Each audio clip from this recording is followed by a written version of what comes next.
Hello and welcome back to Rage Gaming and a special rankings video. Today we're taking a look at the rather insane Proof of a Hero quest. The one where you're dealing with 4 arch-tempered monsters on the arena map, back to back. And your more human players might be clearing this in, I don't know, 40 minutes or so. But speedrunners, most of them today, will be doing it in less than half that, which is insane. So we're going to highlight the current top runs for each weapon to compare and have a quick talk about what seems important to know from seeing these runs. As always, it gives us a good excuse to point you to some incredible runs and runners in general to go watch the full thing yourself, because these are obviously long runs. We're just going to go through pretty quick. The only real caveat here is that we're not allowing heroics as usual, as this does greatly affect the runs. There are a ton of heroics runs that are faster times than what we're looking at today, but there are a couple.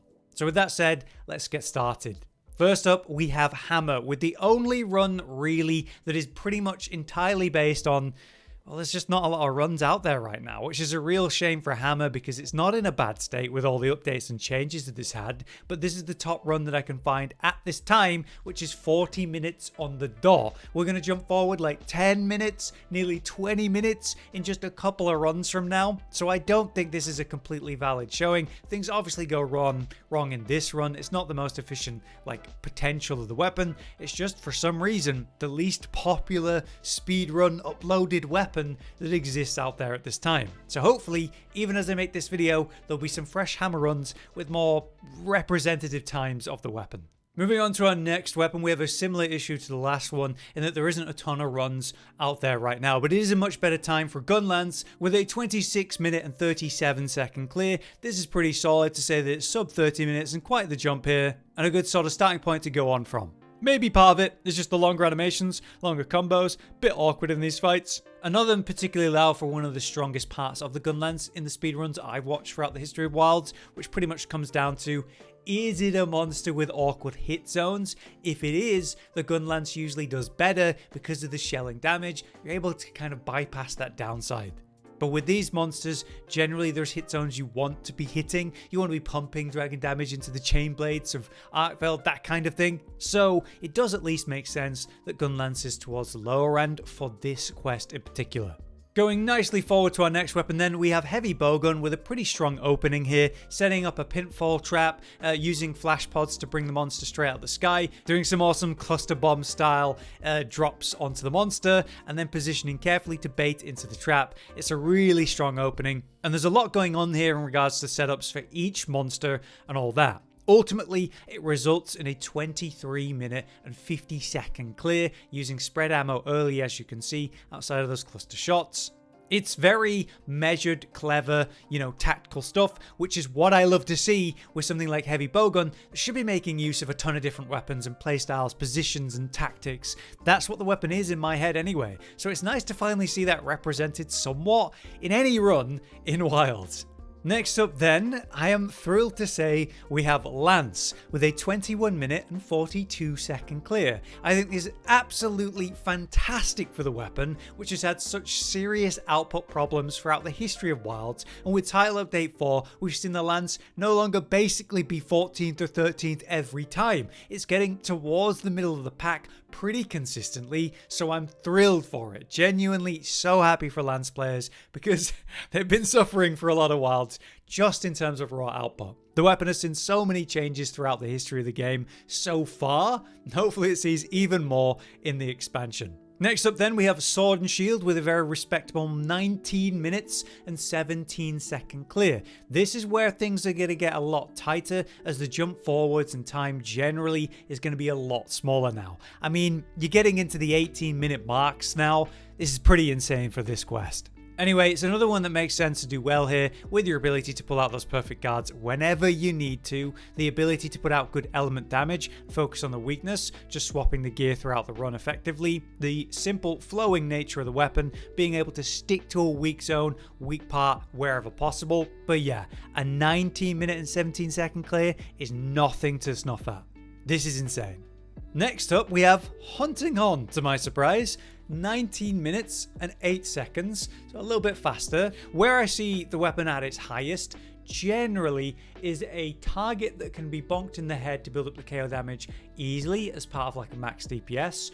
where they're able to set up the echo bubbles efficiently and hold the fight down in one place. So if you think about that for the arena, well, this is a great place for that because you're not really moving around a lot. The targets, like we were thinking, say with a hammer as well, Raidao, you can hit the head, or Duna, you can hit the head. It is a bit harder, to be fair, with new Udra to stick to the beak, and with Arkveld, you will be hitting the head, but you'll be ideally hitting the chains right a lot of the time with dragon damage. So on paper, hunting on seems like a pretty solid option for this hunt in specific. Maybe we will see some slightly faster times, but this is still like an incredible run, so we'll have to see. Next up then we have Bow with a 19-minute and 1 second clear, just barely not into the 18-minute mark, but still pretty damn incredible. And this is interesting because Bow shot up to really high highs, with Arkveld in particular being able to consistently do massive bursts of damage just like that to these targets. An iframe for pretty much all of the attacks and being in good control because of it. I suppose you make one mistake and it is punished really hard for the damage you're going to take with this weapon. And in this context, you know, these are heavy hitters. I'll be interested to see if the bow can progress at all, but this already seems like a pretty incredible time to me. Next up then, I'm very happy to say Switch Axe is next with an 18-minute and 23-second clear. So a bit of a jump there, getting towards the lower end of 18 minutes now. Yes, Switch Axe is doing really well. Yeah, it's not all about the full release spam. And obviously things have become more consistent with the sword countering and not being stuck in that animation, or with offset timings in general with the axe mode being pretty forgiving. This is an interesting moment, by the way, I just wanted to highlight. He's standing on top of the body of Duna, which allows him to be a bit higher. So he's sat at the face, the head of New Udra that's normally quite hard to reach, and lands multiple full releases back to back. Just a really cool moment, and if you're interested in learning Switch Axe for this fight in particular, what a run to go watch for a bunch of little things you can do. But either way, yes, Switch Axe is really starting to shine now with the basic attacks, the sword mode being pretty damn hard hitting. Is the weapon where I want it to be mechanically, gameplay wise? Maybe not. I'm hoping for more in the expansion, a bit less about full release spam. There's all aspects of this kit that I want to see return to relevant form. But it's clear it's not in a weak state. Alright, next up we have Greatsword with an 18-minute and 19-second clear, just slightly faster, but this is awesome. Greatsword has been a weapon that's done really well in a lot of rankings throughout Wilds, but in the last few rankings we've done has been a bit lower on the list to my surprise, but it made sense. Targets like Omega are not really that physical of an enemy, they're not your classic monster, so offsetting's been really hard, and as it's quite agile and difficult to pin down and small hitboxes on the legs, hard to land the true charge slashes. Here in this, we have, you know, your AT Ray, your AT New Udra, your AT Duna, where Greatsword had done well. And compared to those days where those runs were the runs we're looking at, we now have the Bale set, which Greatsword's obviously fully embraced as a playstyle basically. You're still seeing tons of offsets here, but you get the follow-up benefits of it. And you get the coolest looking weapon in the game basically while you do it. So I'm happy for Greatsword to see a good time here, probably falling off a lot at the arkveld part to be fair, but making up for it with the first 3 monsters. Alright, next we have Dual Blades with 18 minutes and 16 seconds, just ahead once again, not breaking the sub 18 minute mark yet, but the potential is there. Obviously you're able to iframe everything you like, stay on the target as much as you want. Dual Blades has been doing great against all these targets throughout Wilds, so it doesn't surprise me that it's kind of chopping through them really efficiently, and particularly with Arch-Tempered Arkveld, Dual Blades was a top running option with its ability to stick to the chain blades and punish them permanently. So it being towards the top end makes sense, but it yet hasn't broke that 18-minute mark.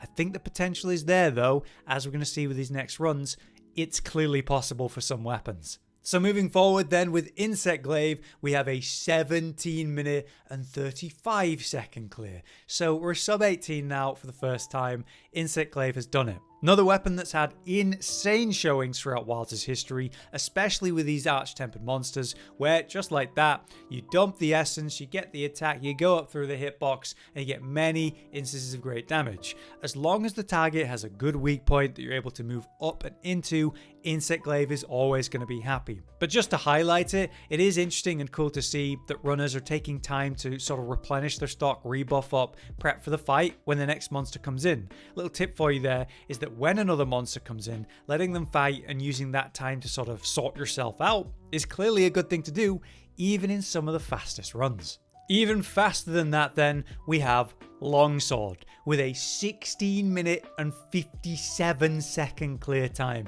Our first sub 17. It's ridiculous that there's any runs that are sub 17 for this quest, but here we are. And obviously longsword is a great option for it because every attack you can counter, and then you're heavily rewarded for it. Your combo to actually dump the damage while you're in red gauge is quick and efficient. The Spirit Blade 1, Crimson 1 combo is tried and true. I do wonder if we're going to lose that, if we're going to see changes around that in the expansion. I'm kind of guessing we might, but even against Arch-Tempered Arkveld, as we saw with those runs, and in this case, the attacks come out so often, so quick, back to back, that you're just trying to squeeze in a Crimson 1, Spirit 1 before you're back into the special sheath for the next counter. Can we get some DPS out? No, here's another counter. Can we DPS yet? No, here's a counter. That's what it's like. It's really fun, but it's hard to get the optimal DPS out. Still, despite that, sub 17 and a top run for sure. Awesome for longsword. Alright, next up, not that surprising, a top runner, of course, Charge Blade. What a weapon this weapon has become. I mean, it was insane from day one. It got a bit more interesting as they progressed and tried to change up the base combos, getting us away from ED1, ED2. That generated the morph loop. These days, we're now seeing a bit of ED1, ED2, especially with a fast opponent like Arkveld here, because you can cancel out of ED2 now a lot smoother. You're obviously able to pull out the shield for the guard point really quick now, like we see exactly there. In the middle of an attack, just pulling that out. It feels like you're a lot more secure in the axe mode because you know you can panic button back to the shield super quick. I still have hope for the expansion to encourage a bit of maybe sword and shield here and there, maybe. But obviously, the output the weapon has, great. The control you have over your combos and the attacks is insane these days. It started as one of my favorite weapons in Wilds, and it has ended as one of my favorite weapons in Wilds. But who is taking the top spot other than light bowgun with a 16 minute and 33 second clear? Absolutely insane, but it makes sense because light bowgun has been top of the top for most of the weapon rankings throughout the history of Wilds, all the way back to say when we're looking at the rankings of gore, and especially when you've got element weak targets in general. Having said that, an interesting aspect of this run is the fact that they're using normal ammo the whole way, like against all the different monsters. So I guess they're able to efficiently ignore inefficient element usage, or just generally save the time where other weapons are going back and changing a loadout. The light bowgun sticks to its basic normal ammo and sticks in the fight, not losing that time. Could be a contributing factor on top of the fact that its output's insane. And it's a super quick and efficient weapon that never really gets pinned down. And you're able to permanently hit the weak zone, whatever that is for the target, with the free range DPS. That again, it just doesn't hold you down like a heavy bowgun or maybe the requirements of a bow. So yeah, that's our current rankings and situation with these runs. Once again, keep in mind that new runs happen every day, so things may have changed slightly even now as this video goes out. And hopefully that means a happier time for, say, your hammer and gunlance, maybe some proper runs at that point.